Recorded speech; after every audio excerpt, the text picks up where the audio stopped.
Hello दोस्तों, my self doctor अमान। आपका स्वागत है मेरे चैनल डॉक्टर अमान के वीडियोस में।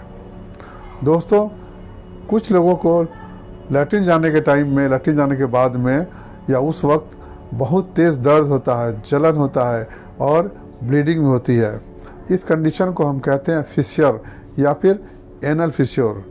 आज मैं उसका चर्चा करूंगा कि एनल फिशर क्यों होता है, इसका सिम्टम क्या है, इसका इलाज क्या है।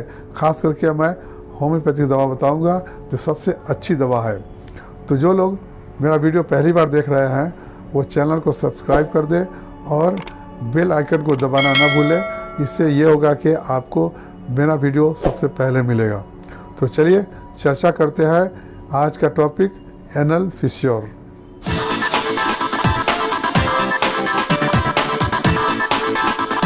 जैसा कि इसका नाम है एनल फिशर, मीन्स एनस का में फिशर होता है, मीन्स क्रैक हो जाता है। एनस का जो एरिया से म्यूकस मेम्ब्रेन एंड स्किन में क्रैकनेस आ जाता है, जिसकी वजह से बहुत पेन होता है, जलन होता है।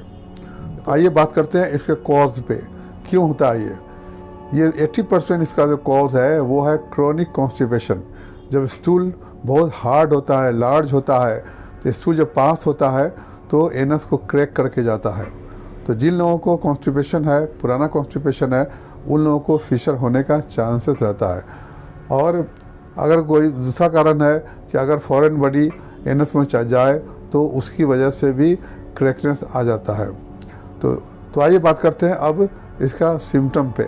सिम्टम में होता है कि लैट्रिन करने के टाइम में बहुत पेन होता है, जलन होता है। लैट्रिन करने के बाद में भी घंटों तक, 2-4 घंटा, 6 घंटा तक भी दर्द होते रहता है और जलन भी होता है। और कभी कभी यहाँ से एनस से लिक्विड डिस्चार्ज होता है, फ्लूइड डिस्चार्ज होता है, या कभी कभी पस भी डिस्चार्ज होता है। तो ये सिम्टम था, जलन होगा, क्रैकनेस की वजह से जलन, दर्द और कभी कभी डिस्चार्ज होता है। अब आइए चलिए बात करते हैं इसका ट्रीटमेंट के लिए। मेडिसिन से पहले आपको अपना लाइफ स्टाइल चेंज करना पड़ेगा।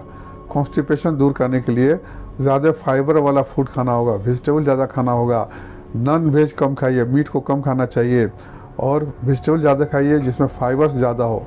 फाइबर जैसे लीफी वेजिटेबल्स है उसको लीजिए, आपको विथ छिलका वाला लेके खाइए।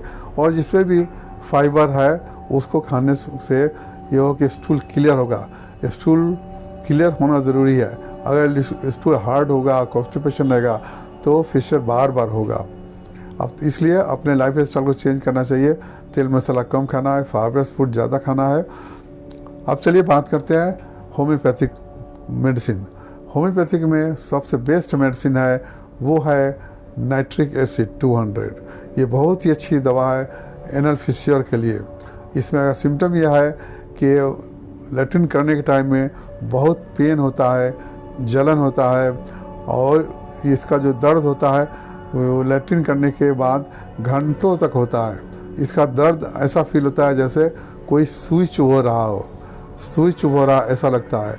और पेशेंट जो है लैट्रिन करने के टाइम में बहुत स्ट्रेन करता है, बहुत प्रेशर डालता है, जिसकी वजह से क्रैकनेस और बढ़ता है और दर्द बढ़ता है, दर्द जलन होता है। इसमें इसका जो मेन इंपॉर्टेंट सिम्टम है सीवियर पेन, वो भी स्टिचिंग पेन। तो नाइट्रिक एसिड 200 को सुबह शाम 1 वीक तक लेने से एनल फिशर ठीक हो जाता है। दूसरी दवा है रेटेनिया 30। इसमें भी पेशेंट लैट्रिन करने के टाइम में बहुत स्ट्रेन डालता है, बहुत प्रेशर डालता है, एवन सॉफ्ट स्टूल होने से भी ज़्यादा डालता है, जिसकी वजह से दर्द और जलन होता है। लैट्रिन करने के बाद में घंटों तक दर्द होता है। तो रेटेनिया 30 को 3 टाइम्स देना है, कम से कम 10 दिन देना है। इससे बहुत आराम मिलता है। तो रेटेनिया का सिम्टम है जलन और दर्द होगा। पेशेंट जो है बहुत प्रेशर डालता है, एवन सॉफ्ट स्टूल होने से भी। उसके बाद दवा आती है वो है ग्रेफाइटिस। ग्रेफाइटिस उन लोगों को फ़ायदा करती है जो लोग मोटे होते हैं, जिनको ओबेसिटी होता है। ओबेस पर्सन को ये दवा फ़ायदा करती है। और क्रोनिक कॉन्स्टिपेशन होता है, उनका स्टूल जो होता है बहुत लार्ज हार्ड होता है, उन लोगों को दवा फ़ायदा करती है। औरतों के केस में मेनोपॉज के टाइम में जो वेट जब ज़्यादा हो जाए, क्रोनिक कॉन्स्टिपेशन है, स्टूल हार्ड होता है, लार्ज होता है, तो उस केस में ग्रेफाइटिस बहुत काम करती है। इसमें भी पेन होता है, जलन होता है। उसके बाद जो दवा है, उसके बाद में दवा आती है पोइनिया। पोइनिया एक बहुत अच्छी दवा है।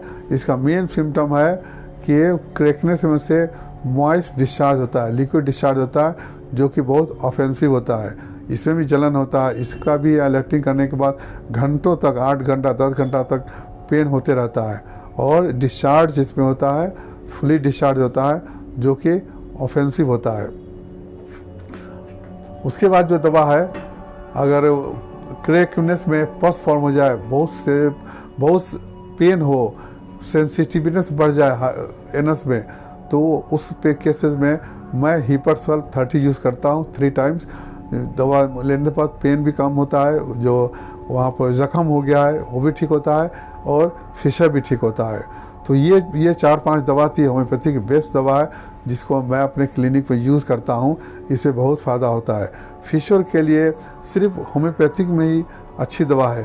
होम्योपैथिक दवा से ही ठीक होता है फिशर। इसलिए जब भी फिशर हो, आप होम्योपैथिक दवा ही ट्राई करें।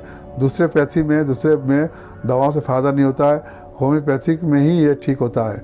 इसलिए जब भी फिशर होता है तो आप होम्योपैथिक दवा कीजिए। कई बार लोग फिशर को पाइल्स से कंफ्यूज होते हैं, समझते हैं कि पाइल्स है ना फिशर है, तो उसमें कन्फ्यूज़न होता है। तो इसका जो कन्फ्यूज़न दूर कर देता हूँ। पाइल्स में अगर ब्लीडिंग हो रहा हो तो बहुत ज़्यादा पेन नहीं होता है, कम पेन होता है, घंटों तक दर्द नहीं होता है। जबकि फिशर में ब्लीडिंग भी होता है और बहुत ज़्यादा पेन होता है और घंटों तक दर्द होता है। पाइल्स में अगर ब्लाइंड पाइल्स है, ब्लीडिंग नहीं होता है, तो वहाँ में स्वेलिंग होगा, गांठ टाइप का शो होगा। लेकिन जबकि फिशर में ऐसा कुछ नहीं है, सिर्फ पेन होता है, जलन होता है। तो ये था डिफ्रेंशिएशन पाइल्स और फिशर में। तो उम्मीद है ये वीडियो आपको पसंद आया होगा। अगर पसंद आया है तो लाइक कीजिए, शेयर कीजिए, और जो लोग पहली बार वीडियो देख रहे थे वो चैनल को सब्सक्राइब करके जाइए, और अगले वीडियो तक का इंतज़ार कीजिए। Thank you.